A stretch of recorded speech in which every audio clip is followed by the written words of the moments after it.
രമേശ് ചെന്നിത്തലയുടെ അനുശോചനം വന്നിട്ടുണ്ട്, വി ഡി സതീശൻ്റെ അനുശോചനം, മുഖ്യമന്ത്രിയുടെ അനുശോചനം, പ്രധാനമന്ത്രിയുടെ അനുശോചനം, ഉപരാഷ്ട്രപതിയുടെ, രാഷ്ട്രപതിയുടെ ഒക്കെ അനുശോചന പ്രവാഹം വന്നിട്ടുണ്ട്.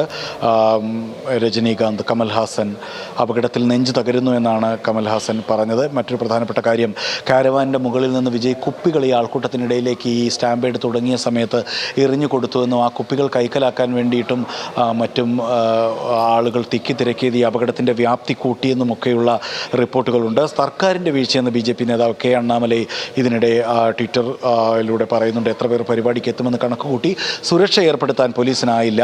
DMK പരിപാടികൾക്ക് മാത്രമേ തമിഴ്നാട് സർക്കാർ സുരക്ഷ ഏർപ്പെടുത്തൂ എന്ന കുറ്റപ്പെടുത്തൽ, അങ്ങനെയുള്ള രാഷ്ട്രീയപരമായിട്ടുള്ള പൊളിറ്റിക്കൽ ബ്ലെയിം ഗെയിമിംഗ് ഒക്കെ ഇതിൻ്റെ ഇടയിൽ കൂടി നടക്കുന്നുണ്ട്. ദുരന്ത ഹൃദയ ഭേദകം എന്ന് അനുശോചനം അറിയിച്ച് സൂപ്പർ താരം രജനീകാന്ത് പറയുന്നു.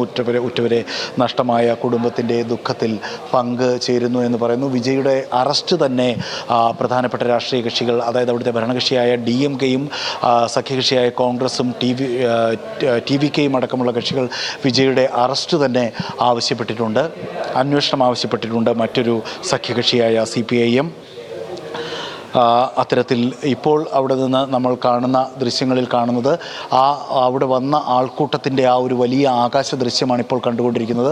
നോക്കൂ, വിജയുടെ കാരവാനാണ് മഞ്ഞ നിറത്തിൽ നടുവിൽ കാണുന്നത്. ചുറ്റും ഇടുങ്ങിയ സ്ഥലം, ചുറ്റും കെട്ടിടങ്ങളാൽ ചുറ്റപ്പെട്ട ഒരു ഇടുങ്ങിയ സ്ഥലമാണ്. അതൊരു ഗ്രൗണ്ടാണ്. 60,000 പേർക്ക് നിൽക്കാവുന്ന ഗ്രൗണ്ട് എന്ന് പറഞ്ഞാൽ സാമാന്യം വലിയ ഗ്രൗണ്ട് തന്നെയാണ് ഉറപ്പായിട്ടും. പക്ഷേ അവിടേക്ക് അവിടെ നിൽക്കാൻ കഴിയുന്ന ആളുകളുടെ തന്നെ 3 ഇരട്ടി ആളുകൾ എത്തിയാൽ എന്ത് ചെയ്യും? ഇപ്പോൾ വിജയ് സംസാരിച്ചു കൊണ്ടിരിക്കുന്നത് എന്താണെന്ന് കുറച്ച് മുമ്പ് നമ്മൾ കേട്ടതാണ്. ഇത്ര വലിയൊരു പരിപാടി ഭംഗിയായി അവസാനിപ്പിക്കാൻ സഹായിച്ച പോലീസിന് നന്ദി പറഞ്ഞുകൊണ്ടാണ് വിജയ് സംസാരിക്കുന്നത്. അതായത് ഇത്രയും വലിയ പരിപാടികൾ വിജയുടെ താര സാന്നിധ്യം കൊണ്ട് തന്നെ, വിജയുടെ താര പകിട്ടുകൊണ്ട് തന്നെ ആളുകൾ കൂടുതലായി ആഞ്ജലി സൂചിപ്പിച്ചതുപോലെ അവിടേക്ക് എത്തും എന്ന് എല്ലാവർക്കും അറിയാം, അത് വിജയ്ക്കും അറിയാം. പക്ഷേ അത് ഇത്ര ഉയർന്ന അളവിലുള്ള ആളുകൾ എത്തും എന്നോ ആ വരുന്ന വലിയ സംഖ്യ ആളുകളെ എങ്ങനെ മാനേജ് ചെയ്യുമെന്നോ ഉള്ള ഒരു മാനേജ്മെൻറ്റ്, ക്രൗഡ് മാനേജ്മെൻറ്റ് നടത്താൻ ആ പാർട്ടിക്കായില്ല. ഒരുപക്ഷെ അത് നേരത്തെ തിരിച്ചറിഞ്ഞത് തടയാൻ അവിടുത്തെ ജില്ലാ ഭരണകൂടത്തിനോ പോലീസിനോ ആയില്ല. ഇതൊക്കെ ഏതായാലും ജുഡീഷ്യൽ അന്വേഷണം അടക്കം പ്രഖ്യാപിച്ചിട്ടുണ്ട്. അതിലൂടെയാണ് വെളിപ്പെടേണ്ടത്. എങ്ങനെയാണ്, എന്താണ് കാരണം എന്നതടക്കമുള്ള കാര്യങ്ങൾ വെളിപ്പെടേണ്ടത്. അതായത് ഇപ്പോൾ സ്റ്റാലിൻ പുറപ്പെട്ടു, റോഡ് മാർഗമാണോ അദ്ദേഹം പോകുന്നത്? അല്ല, സ്റ്റാലിൻ വിമാനത്താവളത്തിലേക്ക് എത്തുന്ന ദൃശ്യങ്ങളാണെന്നാണ് മനസ്സിലാക്കുന്നത്. അതെ, നമ്മുടെ തമിഴ്നാട് ഫീഡ് അടക്കം നോക്കിയിട്ട് ഇപ്പോൾ നമ്മുടെ അസോസിയേറ്റ് എഡിറ്റർ സനോജ് നമുക്കൊപ്പം എത്തിയിട്ടുണ്ട്. അദ്ദേഹം ന്യൂസ് തമിഴിൻ്റെയും അതേപോലെ ന്യൂസ് ഏജൻസികളുടെയും നമുക്ക് കിട്ടുന്ന വാർത്തകൾ, വിവരങ്ങൾ കോർഡിനേറ്റ് ചെയ്തുകൊണ്ടിരിക്കുകയായിരുന്നു. ഇപ്പം എന്താ ഏറ്റവും, അതായത് ഇപ്പം 2 മണിയോടുകൂടെ സ്റ്റാലിൻ സംഭവ സ്ഥലത്തേക്ക് എത്തും. ഒപ്പം വിജയ് വീട്ടിലേക്ക് എത്തി. അതായത് വിജയ് വീട്ടിലേക്കും സ്റ്റാലിൻ കരൂരിലെ ആശുപത്രിയിലേക്കും എന്നുള്ളതാണ്. അപ്പോൾ ആ രീതിയിലേക്ക് മാറിയിരിക്കുന്നു. മറ്റ് കാര്യങ്ങൾ, നിലവിൽ മരണസംഖ്യ ചെറിയ അപ്ഡേറ്റുകൾ ചില ചാനലുകളിലും ഒക്കെ പ്രാദേശിക ചാനലുകൾ പറയുന്നു. പക്ഷേ നിലവിൽ 36 തന്നെയാണ് ഇപ്പോഴും മരണസംഖ്യ ഉള്ളത്. അതെ, 38 പേരുടെ അതെ 38 ചില പ്രാദേശിക ചാനലുകളെ ഉദ്ധരിച്ചുകൊണ്ട് NDTV അടക്കം റിപ്പോർട്ട് ചെയ്യുന്നുണ്ട്. ഒഫീഷ്യലി കൺഫേം ചെയ്തിരിക്കുന്നത് 36ആണ്. പക്ഷേ 14 പേരുടെ നില അതീവ ഗുരുതരമെന്ന് പറയുന്നു. 50ഓളം പേർ ICUവിൽ എന്ന് പറയുന്നു. ഏകദേശം 1000ഓളം പേർ മൊത്തത്തിൽ പരിക്കേറ്റിട്ടുണ്ട് എന്ന് പറയുന്നു. ഇതിൻ്റെ ഒരു ആഘാതം എന്ന് പറയുന്നത്, ഇതിൻ്റെ ദുരന്തത്തിൻ്റെ വ്യാപ്തി എന്ന് പറയുന്നത് സമാനതകളില്ലാത്തതാണെന്ന് പറയേണ്ടി വരും. ഏതായാലും മന്ത്രിസഭ, DMK മന്ത്രിസഭ വളരെ കൃത്യമായ രീതിയിൽ ഒരു മെഷീനറിയായി തന്നെ നല്ല രീതിയിൽ വർക്ക് ചെയ്യുന്നു എന്ന് പറയേണ്ടി വരും. നമ്മൾ നേരത്തെ കണ്ടതാണ്, 2 മന്ത്രിമാർ ആശുപത്രിയിലേക്ക് എത്തുകയും കെട്ടിപ്പിടിച്ച് പൊട്ടിക്കരയും ചെയ്യുന്ന സാഹചര്യത്തിലേക്ക് സെന്തിൽ ബാലാജിയും അടക്കമുള്ള മന്ത്രിമാരുടെ ഒരു വിഷ്വൽ നമ്മൾ കണ്ടിരുന്നു. അവിടെ ആളുകൾ അലമുറയിട്ട് കരയുന്ന വളരെ ഹൃദയഭേദകമായ ഒരു സാഹചര്യമുണ്ട്. ഏതായാലും റിട്ടയർഡ് ജഡ്ജിൻ്റെ നേതൃത്വത്തിലുള്ള ജുഡീഷ്യൽ എൻക്വയറി പ്രഖ്യാപിച്ചിരിക്കുന്നു. 10 ലക്ഷം രൂപ മരിച്ചവരുടെ കുടുംബങ്ങൾക്ക് പ്രഖ്യാപിച്ചിരിക്കുന്നു. ആ തുക കൂട്ടണമെന്ന് DMKയുടെ തന്നെ സഖ്യകക്ഷിയുടെ VCKയുടെ നേതാവ് തോൾ തിരുമാവളവൻ അഭ്യർത്ഥിച്ചിരിക്കുന്നു. ആ രീതിയിലേക്ക് ഓരോ അപ്ഡേറ്റുകളും അങ്ങനെയാണ് സംഭവിച്ചുകൊണ്ടിരിക്കുന്നത്. ഏതായാലും കൂടുതൽ വൈദ്യസംഘം, കൂടുതൽ ആംബുലൻസുകൾ, അതുപോലെ തന്നെയുള്ള മറ്റ് ശസ്ത്രക്രിയ നടത്തുന്നതിന് വേണ്ടിയുള്ള സംവിധാനങ്ങൾ എല്ലാം തന്നെ മറ്റ് ജില്ലകളിൽ നിന്നും അതുപോലെ തന്നെ കേരളമടക്കം വാഗ്ദാനം ചെയ്തിരിക്കുന്നു. ഹെൽത്ത് സ്ക്വാഡിന് കേരളം വാഗ്ദാനം ചെയ്തിരിക്കുന്നു. ആ രീതിയിലേക്കുള്ള വലിയ സന്നാഹം തമിഴ്നാട്ടിലെ കരൂരിലേക്ക് എത്തുകയാണ്. ഏതായാലും ഒരു ഹൃദയഭേദകമാണ്. കാരണം ആ വീട്ടുകാരുടെ ഓരോരുത്തരുടെയും കെട്ടിപ്പിടിച്ച് ആ ഒരു സാഹചര്യത്തിലേക്കുള്ള നമുക്കത് കണ്ടു നിൽക്കാൻ പറ്റാത്ത രീതിയിലേക്കുള്ള അതിൻ്റെ ഒരു ഭീകരതയിലേക്ക് കാര്യങ്ങൾ പോകുന്നു എന്നുള്ളതാണ്. ആളുകൾ വലിയ ആദരവോടെയും ഇഷ്ടത്തോടെയും ഒരു റാലിയിലേക്ക് വരികയും അവർ മരണം ഏറ്റുവാങ്ങുന്ന അവരുടെ പ്രിയപ്പെട്ടവരുടെ മരണം ഏറ്റുവാങ്ങി തിരിച്ചു പോകുന്ന ഒരു അവസ്ഥയുണ്ടാകുന്നു എന്നുള്ളത് ഒരു മരണ റാലിയായിട്ട് മാറുന്നു എന്നുള്ളതാണ് അല്ലേ? അതെ, 38 മനുഷ്യർ മരിച്ചു പോയെന്നേ ചെറിയ കാര്യമാണോ അത്? 38 മനുഷ്യർ, അതായത് ഒരു രാഷ്ട്രീയ പാർട്ടിയുടെ പരിപാടിയിലേക്ക്, രാഷ്ട്രീയ പാർട്ടി എന്നുള്ളതിലുപരി അവരിഷ്ടപ്പെടുന്ന ഒരു താരസാന്നിധ്യം, ഒരു താരശരീരം, ഒരു സൂപ്പർ സ്റ്റാർ അവിടെ എത്തിയിരിക്കുന്നു. അദ്ദേഹത്തെ കാണാൻ വേണ്ടിയിട്ട് അവിടെ പോകുന്ന അതിസാധാരണക്കാരായിട്ടുള്ള മനുഷ്യരല്ല ഈ 38 പേര് മരിച്ചു പോയിരിക്കുന്നു. ധാരാളം പേര് മരണത്തോട് മല്ലടിച്ച് ആശുപത്രിയിൽ കിടക്കുന്നു. നമുക്ക് വരുന്ന ദൃശ്യങ്ങളിലൊക്കെ മരിച്ച കുട്ടികളുടെ ശരീരത്തെ കെട്ടിപ്പിടിച്ച് കരയുന്ന ബന്ധുക്കളോ ആരെന്ന് നമുക്കറിയില്ല. അവിടെ വന്ന് കൂടി വിമാനത്താവളത്തിൽ എത്തുന്നതാണ്, കാറിൽ ഇറങ്ങുന്നതാണ്. ഇനി ട്രിച്ചിയിൽ വന്നിറങ്ങി അവിടെ നിന്ന് കാർ മാർഗം കരൂരിലേക്കായിരിക്കും വരുന്നത്. 1.5-2 മണിക്കൂറാണ് പരമാവധി. പ്രത്യേകിച്ചും ചാർട്ടേഡ് ഫ്ലൈറ്റോ അല്ലെങ്കിൽ പ്രത്യേക വിമാനം ആയിരിക്കാനാണ് സാധ്യത. അറിയില്ല ഏത് വിമാനത്തിലാണ് പോകുന്നതെന്ന്. ഏതായാലും അദ്ദേഹം ഇപ്പോൾ ചെന്നൈ വിമാനത്താവളത്തിൽ വന്ന് ഇറങ്ങിയിട്ടുണ്ട്.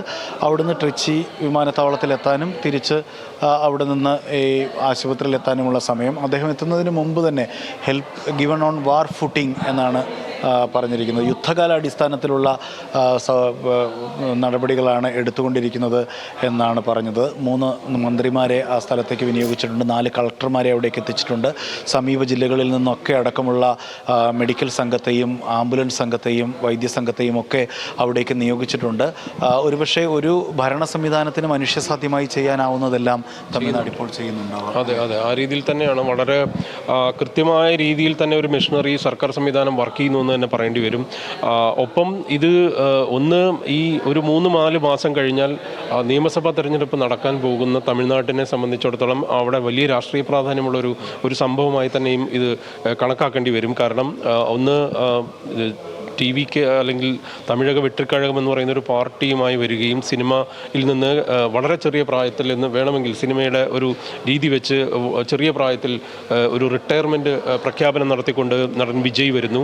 ഒപ്പം തന്നെ സ്റ്റാലിൻ വലിയ രീതിയിലേക്കുള്ള ഒരു രാഷ്ട്രീയ സന്നാഹം, രാഷ്ട്രീയ പാരമ്പര്യമുള്ള സ്റ്റാലിനോട് ഒരു വലിയ പ്രതിയോഗി എന്ന തരത്തിലേക്ക് വിജയ് വരുന്നു. വിജയ് തമിഴ്നാട് രാഷ്ട്രീയത്തെയും ഒപ്പം കേന്ദ്ര സർക്കാരിനെയും BJPയെയും DMKയെയും ഒരേപോലെ വിമർശിക്കുന്ന തരത്തിലേക്കുള്ള രാഷ്ട്രീയ നിലപാടുകൾ എടുക്കുന്നു. നയപ്രഖ്യാപന റാലി തന്നെ ലക്ഷക്കണക്കിന് ആളുകളെ വെച്ച് ഒരു സിനിമാറ്റിക് ആയ ഒരു ഇവൻ്റായി നടത്തുന്നു. അതിൻ്റെ ആത്മവിശ്വാസം വിജയനെ സംബന്ധിച്ചിടത്തോളം പിന്നീടുള്ള റാലികളിൽ അവർക്കത് മാനേജ് ചെയ്യാൻ കഴിയും എന്നുള്ളൊരു അമിത ആത്മവിശ്വാസം ഉണ്ടായിട്ടുണ്ടെന്ന് പറയേണ്ടി വരും അല്ലേ? അതാണ് കാര്യം. വിജയ് ആദ്യം വിക്രവണ്ടിയിൽ നടത്തിയ റാലി, അതിൽ പങ്കെടുത്തത് ഏതാണ്ട് 3-4 ലക്ഷം പേരാണെന്നാണ് പറയുന്നത്. അതിനുശേഷം മധുരയിൽ നടത്തിയ 2ാമത്തെ റാലിയിലും അതിലേറെ ആളുകൾ പങ്കെടുത്തു. എണ്ണിത്തിട്ടപ്പെടുത്താനാവാത്തത് അത്ര വലിയ 500 ഏക്കർ സ്ഥലത്തുള്ള ആ വലിയ സ്ഥലത്ത് അത്രയും ആളുകൾ പങ്കെടുത്തു. വിജയുടെ താരമൂല്യം, വിജയ് കഴിഞ്ഞ 6-7 വർഷമായിട്ട് കെട്ടിപ്പടുത്ത ആരാധക സംഘടന ഉപയോഗിച്ചിട്ടുള്ള അതിൻ്റെ ഫ്രെയിം വർക്ക്, അതിനൊരു കേഡർ സംവിധാനമൊക്കെ അദ്ദേഹം ആക്കി കൊടുത്തിട്ടുണ്ടായിരുന്നു. വിജയ് മക്കൾ ഇയക്കം വിജയ് മക്കൾ ഇയക്കം, രജനി മക്കൾ മന്ത്രം, വിജയ് മക്കൾ ഇയക്കം. വിജയ് മക്കൾ ഇയക്കത്തിന് ശരിക്കും ഒരു ആരാധക സംഘടനയ്ക്കപ്പുറം അതിനൊരു ഫ്രെയിം വർക്ക്, ഒരു കേഡർ സംവിധാനത്തിലൊക്കെയാണ്. അവിടെ വരെയൊക്കെ ശരിയായിരുന്നു.